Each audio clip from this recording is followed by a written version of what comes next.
हे घे. आणखी सांग. बस. अरे हे काय भाऊ, इतकं कमी रासायनिक खत? शेती सोडली आहेस का? शेती नाही, नादानपणा सोडतोय. मातीचं परीक्षण केलंय. आता तर भाऊ जितकं आवश्यक आहे तितकंच खत शेतात टाकू. हा. शेतकऱ्यांनो, आजच आपल्या जिल्ह्याजवळच्या भूमी परीक्षण प्रयोगशाळेत मातीचं परीक्षण अवश्य करवा आणि मातीची पोषक तत्व, आर्द्रता व रोपांचा विकास बघता केवळ आवश्यकतेनुसारच पोषक तत्व घाला. आणि हो, मातीतलं गंधक, जस्त, बोरॉन सारख्या पोषक तत्वांविषयीही जाणून घ्या. खत आणि जैविक खताच्या योग्य उपयोगानं भूमीचा सकसपणा टिकवून ठेवा, उत्पादकता वाढवा, खर्च कमी करा आणि बहुमोल परकी चलन वाचवण्यातही सहकार्य करा. आणि हो, मंद गतीनं नायट्रोजन उपलब्ध करून देणारी खतं जसं कडुलिंबयुक्त युरियाला प्राधान्य द्या आणि युरियाचा पानांवर शिडकाव करा. अरे वा, तू तर खरोखरी समजूतदार झालास रे. आणखी माहितीसाठी संपर्क करा जिल्हा कृषी अधिकारी किंवा शेतकरी कॉल सेंटर.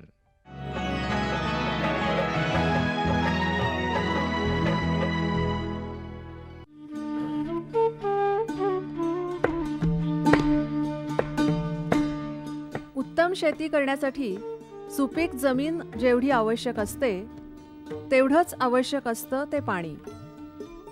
पण अवर्षण प्रवण भागात पाण्याचं दुर्भिक्ष्य असतं. अशा वेळी मदतीला येतं ते शेततळं.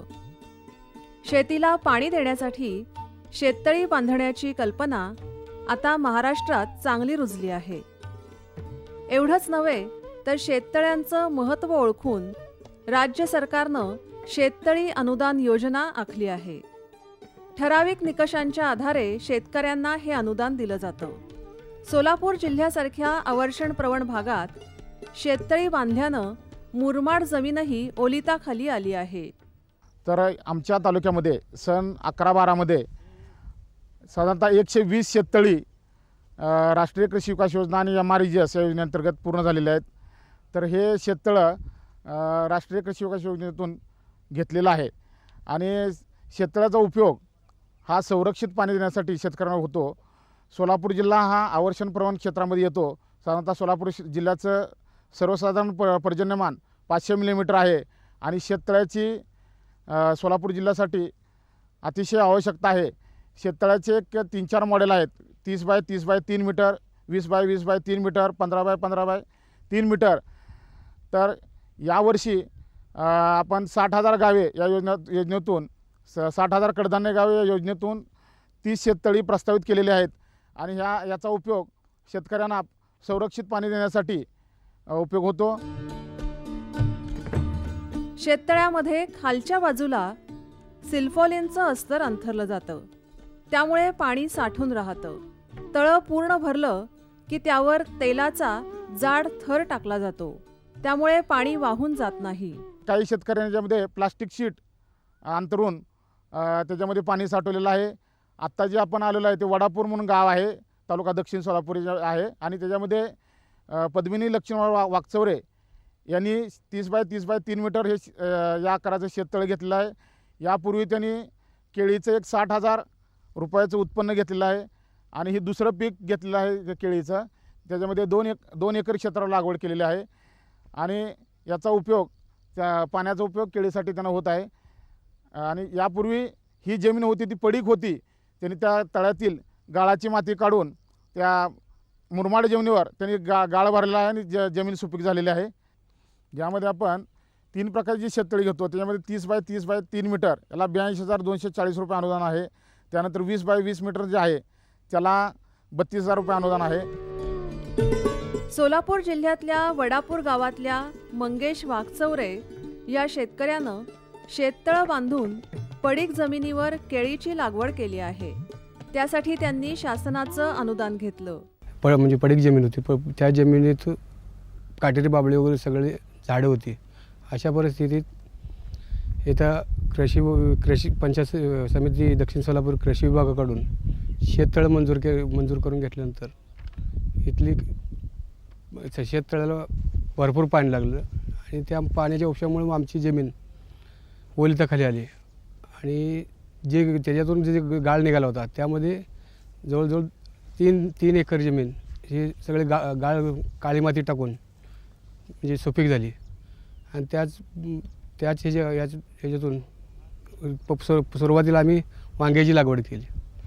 वांग्याची लागवड केल्यानंतर 1.5 एकरामध्ये जवळजवळ 40,000 रुपयाचं उत्पन्न आलं. त्यानंतर त्या जमिनीमध्ये नांगरट करून त्यामध्ये केळीची G9ची रोपं रत्नागिरीवरून आणली. सुरुवातीला आडवे 5 वर लावून त्यामध्ये 22 टिनमध्ये रोपं बुडवून त्यामध्ये थिमेट आणि गावखत टाकून केळीची लागवड ही 23 मार्च रोजी केली. करपा पडल्यामुळं शिवशीची फवारणी केलेली आहे आणि त्यामधून आम्हाला 2 लाखापर्यंत उत्पन्न अपेक्षित आहे. पावसाचं वाहून जाणारं पाणी साठवून ठेवून ते वर्षभर वापरायचं असेल तर शेतकऱ्यांसाठी शेततळ्यांसारखी योजना मदतीचा हात देणारी आहे. या शेततळ्याचा उपयोग बारमाही पाणी मिळण्याबरोबरच मत्स्य व्यवसायासाठीही करता येऊ शकतो. अवर्षणग्रस्त भागात शेततळी वरदान ठरली आहेत.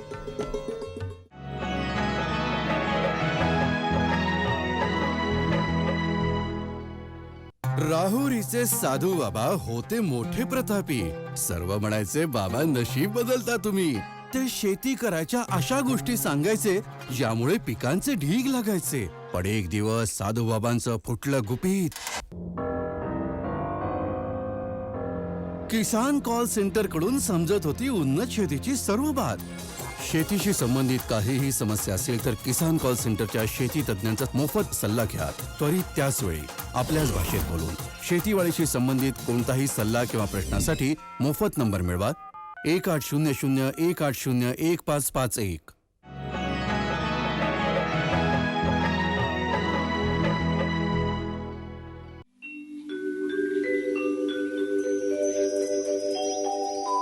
नमस्कार.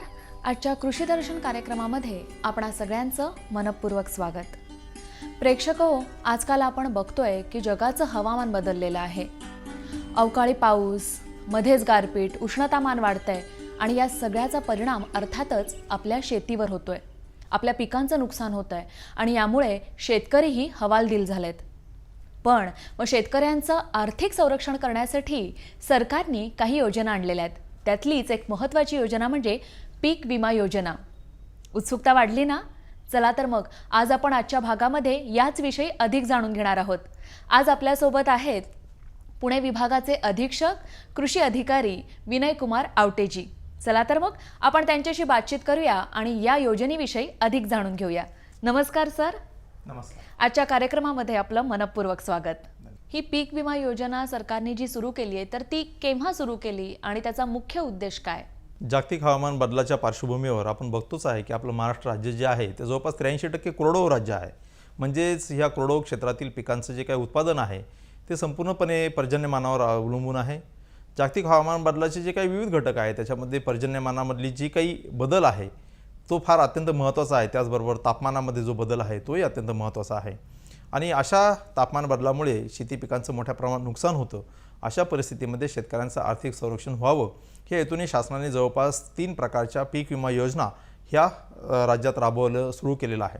त्यातली सर्वात महत्त्वाची अत्यंत महत्त्वाची आहे ती राष्ट्रीय कृषी विमा योजना.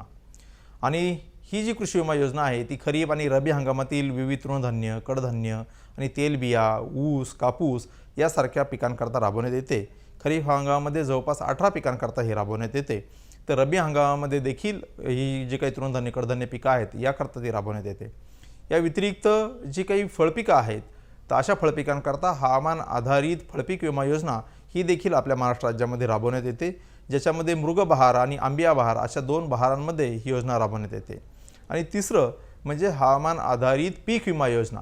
ही जी काही राष्ट्रीय कृषी विमा योजना आहे ती शेतीच्या उत्पन्नाशी म्हणजे पिकांच्या उत्पादनाशी निगडीत आहे.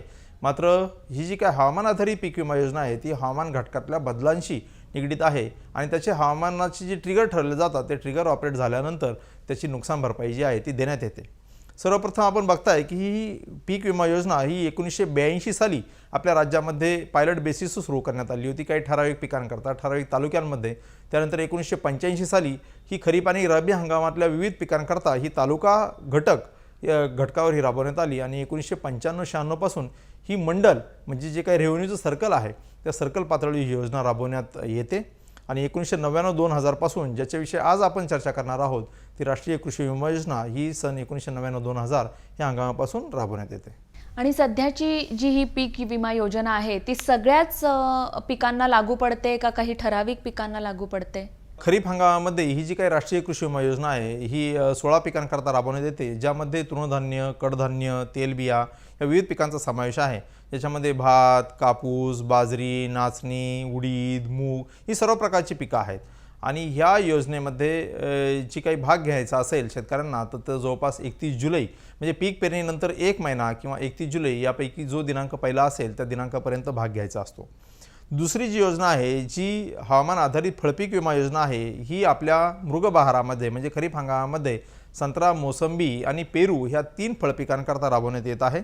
त्याच्यापैकी संत्रा आणि मोसंबी याच्यातली जी पहिल्या टप्प्यावरची योजना आहे त्यात भाग घेण्याचा अंतिम दिनांक शेतकऱ्यांसाठी 20 जून होता, म्हणजे बिगर कर्जदार शेतकऱ्यांसाठी.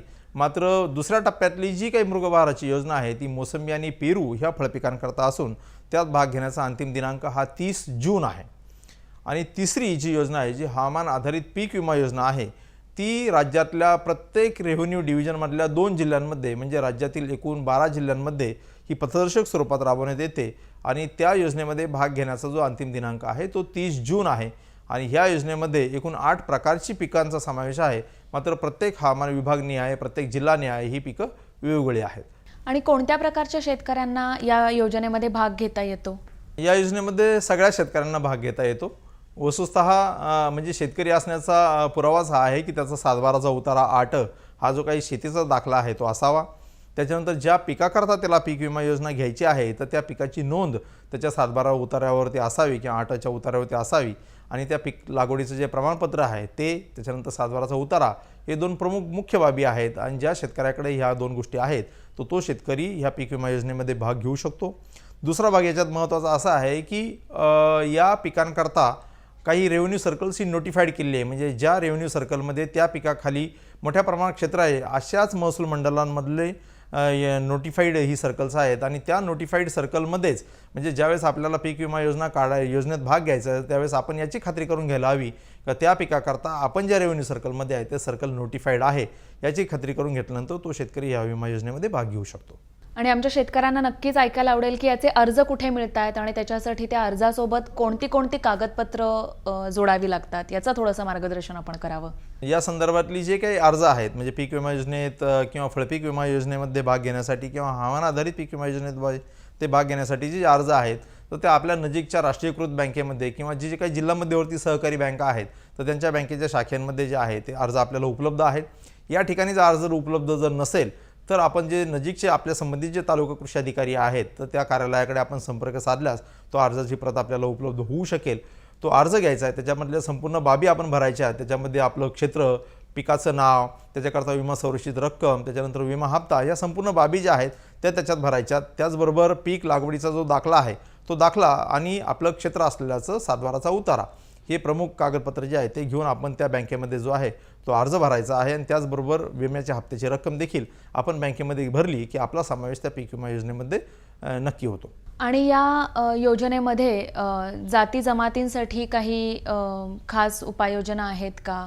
किंवा भूधारक, कमी भूधारक, जास्त भूधारक, तर त्यांच्यासाठी काही वेगळ्या सवलती आहेत का? हा अत्यंत चांगला प्रश्न आहे. कारण पीक विमा एका बाजूला आपण घ्यायचा म्हणतो परंतु त्याच्या विम्याचा हप्ता हा शेतकऱ्याच्या दृष्टीने निश्चितच चिंतनीय विषय असतो. मात्र सरकारने जी काही राष्ट्रीय कृषी विमा योजना लागू केलेली आहे ह्या विमा योजनेमध्ये अत्यंत अल्प म्हणजे सर्वसाधारणपणे 2%, 2.5%, 3% असं पीक न्याय वेगवेगळं आहे. अत्यंत नाममात्र हप्ता असतो. म्हणजे 100 रुपये विमा संरक्षणाकरता जेमतेम त्याला 2 रुपये ते 3 रुपये विमा हप्ता जो आहे तो भरावा लागतो. यामध्ये जाती जमातीनुसार नाही मात्र भूधारणेनुसार म्हणजे जे अल्प आणि अत्यल्प भूधारक शेतकरी आहेत म्हणजे ज्याची जमीन धारणा 5 एकरपेक्षा कमी आहे अशा शेतकऱ्यांना 10% विमा हप्त्यामध्ये सवलत जी आहे ती देण्यात येते. आपल्या इथं जे विदर्भातले 6 आत्महत्याग्रस्त जिल्हे आहेत त्या जिल्ह्यांमध्ये स्वतंत्र पॅकेज आहे याच्यासाठी. आणि त्याच्यामध्ये कापूस पिकासाठी जे विमा हप्ता घेतात तर त्यांना जवळपास 75% अनुदान आहे. तर उर्वरित पिकांकरता जे विमा संरक्षण घेतात तर त्या पिकांकरता जवळपास 50% अनुदान ह्या विमा हप्त्यामध्ये देण्यात येतं. हे अल्प आणि अत्यल्प भूधारक शेतकऱ्यांना आहे. आणि कापूस पिकाकरता जे काही बहुधारक शेतकरी आहेत तर त्यांना जवळपास 50% अनुदान या विमा योजनेमध्ये देण्यात येतं. या व्यतिरिक्त जी फळपीक विमा योजना आहे त्याच्यात देखील 50% अनुदान हे विमा हप्त्यामध्ये देण्यात येतं. आणि हवामान आधारित जी पीक विमा योजना आहे त्यात जे शेतकरी सहभाग घेतात त्यांना देखील फळपीक विमा योजनेसारखंच विमा हप्त्यामध्ये 50% अनुदान देय आहे. आणि मग ही जी विमा रक्कम असते ती बँकेमार्फत शेतकऱ्यांना कशा प्रकारे दिली जाते? विमा नुकसान भरपाई ही जी आहे ती राष्ट्रीय कृषी विमा योजनेमध्ये पीक कापणी प्रयोगाच्या माध्यमातून निश्चित केली जाते. सर्वप्रथम हंगामाच्या सुरुवातीलाच एक उंबरठा उत्पन्न पातळी निश्चित करण्यात येते. म्हणजे त्या पिकाचं जे काही सरासरी उत्पन्न आहे आणि त्याला जी काही टक्केवारी जी 80% किंवा 60% इंडिमिनिटी लेवल आपण ज्याला म्हणतो त्याच्या आधारे त्याची उंबरठा उत्पन्न पातळी काढली जाते. आणि पीक कापणी प्रयोगाच्या माध्यमातून म्हणजे 10 ते 16 पीक कापणी प्रयोगाच्या माध्यमातून त्या पिकाचं चालू हंगामामध्ये आलेलं उत्पन्न निश्चित करण्यात येतं. आणि उंबरठा उत्पन्न पातळीपेक्षा जर ते कमी उत्पन्न असेल तर ती नुकसान भरपाई त्याला शेतकऱ्याला त्या प्रमाणामध्ये मिळते. आणि हवामान आधारित पीक विमा योजनेमध्ये किंवा हवामान आधारित फळपीक विमा योजनेमध्ये हवामानातील घटकांनुसार जो ट्रिगर ठरवला जातो तो ट्रिगर जर कार्यान्वित जर झाला तर त्या प्रमाणामध्ये शेतकऱ्यांना नुकसान भरपाई दिली जाते. ही नुकसान भरपाई शेतकऱ्याला ज्या बँकेमध्ये त्यांनी अर्ज केलेला आहे म्हणजे विम्यासाठी अर्ज केलेला आहे त्याच बँकेच्या मार्फत त्या बँक खात्यावर म्हणजे अर्ज करताना शेतकऱ्याला त्याचा अकाउंट नंबर जो आहे खाते क्रमांक हा तो कळवावा लागतो. तर त्या शेतकऱ्याच्या खात्यावर ती जी काही नुकसान भरपाईची रक्कम आहे ती थेट विमा कंपनीच्या माध्यमातून शेतकऱ्याच्या अकाउंटला ती जमा केली जाते. या पीक योजनेमध्ये पीक विमा योजनेमध्ये शेतकरी केव्हाही भाग घेऊ शकतो का? अत्यंत चांगला प्रश्न आहे. कारण राज्यातले अनेक शेतकरी नेहमी विचारतात की आपत्ती आली की त्याच्यानंतर मला पीक विमा योजनेमध्ये भाग घ्यायचा आहे, मला आता संधी मिळेल का? मात्र तसं नाही आहे. आता जी खरीप हंगामाकरता राष्ट्रीय कृषी विमा योजना आहे या योजनेमध्ये जी काही 16 प्रकारची पिकं आहेत तर त्या पिकांसाठी विमा जर काढायचं जर असेल शेतकऱ्याला तर त्याची पीक पेरणी झाल्यानंतर 1 महिन्याच्या आत किंवा 31 जुलै याच्यापैकी जो दिनांक पहिला असेल तर त्या दिनांकापर्यंतच त्यांनी त्या संबंधित बँकेमध्ये जाऊन अर्ज देऊन विमा हप्ता भरून विमा संरक्षण घ्यायचं आहे. फळपीक विमा योजनेच्या बाबतीमध्ये आता मृगबहार आहे आणि मृगबहारातले मी मगाशी सांगितल्याप्रमाणे जो पहिल्या टप्प्यातले संत्रा आणि मोसंबी आहे त्यात भाग घेण्याकरता 20 जून 2015 हा अंतिम दिनांक आहे बिगर कर्जदार शेतकऱ्यांना. तर दुसऱ्या टप्प्यात मोसंबी आणि पेरू ह्या फळपिकांकरता जर भाग घ्यायचा असेल तर त्याला 30 जून 2015 हा अंतिम दिनांक आहे. हवामान आधारित पीक विमा योजनेमध्ये जी काही निवडक 12 जिल्ह्यांमध्ये राबवण्यात येते त्या योजनेमध्ये भाग घ्यायचा असेल तर त्या शेतकऱ्यांना 30 जून 2015 हा अंतिम दिनांक आहे. शेतकऱ्याला पिकाच्या कोणकोणत्या नुकसानीसाठी या योजनेमध्ये संरक्षण मिळतं? राष्ट्रीय कृषी विमा योजनेमध्ये आपण बघितलं की पीक कापणी प्रयोगाच्या माध्यमातून उत्पादन निर्धारित करण्यात येतं आणि पिकाचं आलेलं जे सरासरी उत्पादन आहे ते त्या महसूल मंडळाकरता जी काही निर्धारित केलेली उंबरठा उत्पन्न पातळी आहे त्याच्यापेक्षा जर कमी जर असेल तर त्या परिस्थितीमध्ये ज्या लोकांनी विमा योजनेत भाग घेतला आहे त्या सगळ्यांना त्या प्रमाणामध्ये विमा नुकसान भरपाईची रक्कम मिळते. दुसरी जी आहे ती फळपीक विमा योजना. त्या फळपीक विमा योजनेमध्ये जे काही ट्रिगर आहे उदाहरणार्थ खरीप हंगामामध्ये जो आहे तो कमी पावसाचा ट्रिगर आहे, पावसातील खंडाचा ट्रिगर आहे. कमी पाऊस म्हणजे आपण एक उदाहरण जर घेतलं पेरूचं उदाहरण जर घेतलं तर 15 जून ते 15 जुलै या दरम्यान जर तो अगदी 75 मिलीमीटरपेक्षा जर कमी पाऊस जर पडला तर त्या शेतकऱ्याला पूर्ण नुकसान भरपाई ही दिली जाते. याच्यामध्ये त्याचा उत्पन्नाशी कोणताही संबंध नसतो. मात्र हवामान घटकाचा ट्रिगर जो आहे तो ऑपरेट झाला की त्याला नुकसान भरपाई मिळते. दुसरा जो आहे पावसातील खंड म्हणजे 16 जुलै ते 15 ऑगस्ट या दरम्यान जर पावसात 15-16 दिवसापेक्षा जर जास्त खंड जर पडला 17 दिवसापेक्षा जर जास्त खंड जर पडला तर त्या परिस्थितीमध्ये शेतकऱ्याला नुकसान भरपाई जी काही निश्चित केली आहे त्याप्रमाणे ती दिली जाते. हवामान आधारित पीक विमा योजनेमध्ये देखील पावसातील खंड, अवेळी पाऊस आणि जास्त पाऊस या घटकांकरता जे आहे ते नुकसान भरपाई ते हवामान घटकावर निर्धारित आहे. त्या परिस्थितीमध्ये पिकाचा उत्पादनाचा आढावा जो आहे तो घेतला जात नाही. मात्र हे राष्ट्रीय कृषी विमा योजना आहे ही महसूल मंडळ पातळीवर राबवली जाते म्हणजे त्याचं सरासरी उत्पादनावर. त्या परिस्थितीमध्ये शेतकऱ्याची एक समस्या होती की जर वैयक्तिक जर नुकसान जर झालं नैसर्गिक आपत्तीमुळे तर नुकसान भरपाई मिळेल का? तर मित्र हो की शासनाने याच्यामध्ये बदल केलेला आहे. गारपीट, भूस्खलन असे जे काही लोकलाइज आपत्ती जे आहे त्या परिस्थितीमध्ये जर शेतकऱ्याच्या पिकाचं नुकसान जर झालं तर त्या शेतकऱ्यांनी नुकसान झाल्यापासून 48 तासाच्या आत म्हणजे 2 दिवसामध्ये ज्या बँकेत त्यांनी विमा उतरवलेला आहे त्या बँकेमध्ये लेखी कळवायचं आहे, कल्पना द्यायची आहे की ह्या आपत्तीमुळे माझं पिकाचं नुकसान झालेलं आहे. तर त्या परिस्थितीमध्ये व्यक्तिगत त्या शेतकऱ्याचा पंचनामा करून नुकसान भरपाई देण्याचं प्रावधान या राष्ट्रीय कृषी विमा योजनेमध्ये करण्यात आलेलं आहे. या योजनेतून तर रक्कम कशी काढायची आहे तुम्ही आम्हाला सांगितलं, पण जर नुकसान आपत्ती जर झाली, नैसर्गिक आपत्ती झाली, नुकसान झालं शेतीचं, तर शेतकऱ्याला शासनाकडूनही मदत मिळते. पण मग या योजनेमध्ये जर त्या शेतकऱ्यांनी भाग घेतला असेल तर मग त्याला शासनाची मदत मिळते का? शासन नेहमीच नैसर्गिक आपत्तीच्या परिस्थितीमध्ये नैसर्गिक आपत्ती घडल्यानंतर मग महसूल यंत्रणेच्या मार्फत पिकांचे पंचनामे करण्यात येतात, नुकसानीची आकडेवारी संकलित केली जाते आणि त्यानंतर मग शासन विविध पिकांना नुकसान भरपाई हे देत असतं नियमित स्वरूपामध्ये. मात्र ज्या शेतकऱ्यांनी पीक विमा योजनेमध्ये सहभाग घेतला आहे त्या शेतकऱ्यांना शासनाने जी जाहीर केलेली नुकसान भरपाई त्या पिकांकरता तीही मिळणार आहे आणि पीक विमा योजनेच्या माध्यमातून जी काही नुकसान भरपाई त्यांना निश्चित करण्यात येणार आहे तीही मिळणार आहे. म्हणजे असं कुठं होत नाही की त्यांनी पीक विमा योजनेत भाग घेतला म्हणून त्याला शासनाची नुकसान भरपाई मिळणार नाही, असं नाही आहे. या पीक विमा योजनेमध्ये ज्या शेतकऱ्यांनी भाग घेतला आणि त्यांना त्याचा फायदा झालाय, तर अशी काही उदाहरणं आहेत का जी तुम्हाला आम्हाला सांगायला आवडतील? बऱ्याच वेळा शेतकऱ्यांच्या मनामध्ये ही शंका असते की आम्ही विमा काढतो पण ते नुकसान भरपाई मिळेल का नाही मिळेल, याचा फायदा होतो की नाही, ही योजना कंपन्यांच्याच फायद्याची आहे, अशा अनेक गृहीतकं जे आहे ते शेतकऱ्यांच्या मनामध्ये असतात. मात्र आपण जी राष्ट्रीय कृषी विमा योजनेच्या आधी जी सर्वंकष पीक विमा योजना होती, म्हणजे 1985-86 सालापासून अगदी 99-2000 सालापर्यंत जी राबवण्यात आली, त्या योजनेमध्ये शेतकऱ्यांनी जवळपास 50 कोटी हप्ता भरला होता, तर शेतकऱ्यांना जवळपास 200 कोटी रुपयापर्यंत नुकसान भरपाई मिळालेली होती. रबी हंगाम 1999-2000 पासून जी राष्ट्रीय कृषी विमा योजना राबवण्यात येते, जी आजही आता या खरीप हंगामामध्ये लागू आहे, या योजनेमध्ये शेतकऱ्यांनी आतापर्यंत जवळपास 1223 कोटीपर्यंत विमा हप्ता भरलेला आहे आणि शेतकऱ्याला 4500 कोटीपेक्षा जास्त नुकसान भरपाई मिळालेली आहे. म्हणजे जवळपास तिपटीपेक्षा जास्त नुकसान भरपाई जी आहे ती शेतकऱ्याला या परिस्थितीमध्ये मिळालेली आहे. तशीच परिस्थिती हवामान आधारित पीक विमा योजनेमध्ये आहे. आपण पाठीमागच्या हंगामाचं उदाहरण जर घेतलं खरीप 2014, तर याच्यामध्ये राज्यातले जे काही 12 निवडक जिल्हे आहेत त्यातले जवळपास 12 लाख 12.5 लाख शेतकऱ्यांनी याच्यात भाग घेतलेला होता, तर त्या शेतकऱ्यांना जवळपास 250 कोटीहून जास्त रकमेची नुकसान भरपाई हवामान आधारित पीक विमा योजनेमध्ये मिळालेली आहे. जी हवामान आधारित फळपीक विमा योजना आहे त्याच्यातही आतापर्यंत जवळपास 250 कोटीहून अधिक मदत ही शेतकऱ्यांना मिळालेली आहे.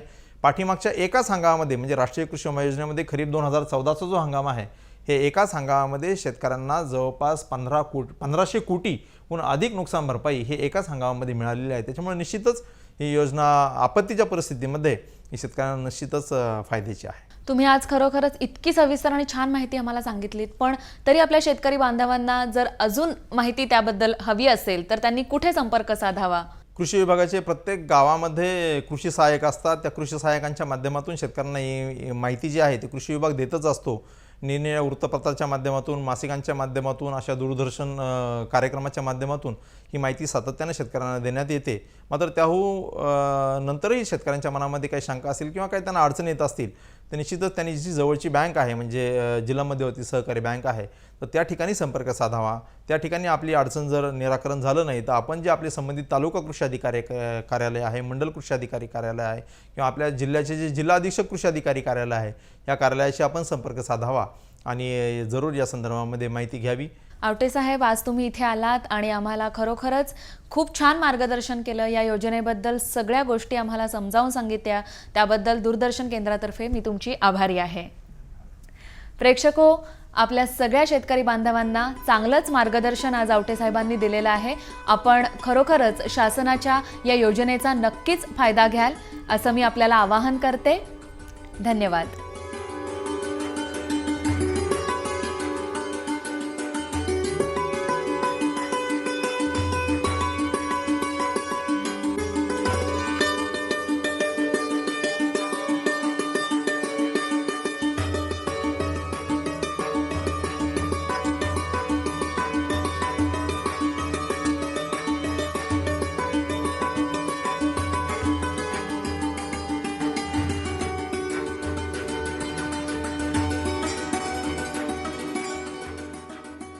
आमचा पत्ता निर्माता कृषी दर्शन, दूरदर्शन केंद्र पुणे. आमचे ईमेल आयडी असे आहे ddkpuneKrishi@hotmail.com आणि ddkpuneKrishi@rediffmail.com.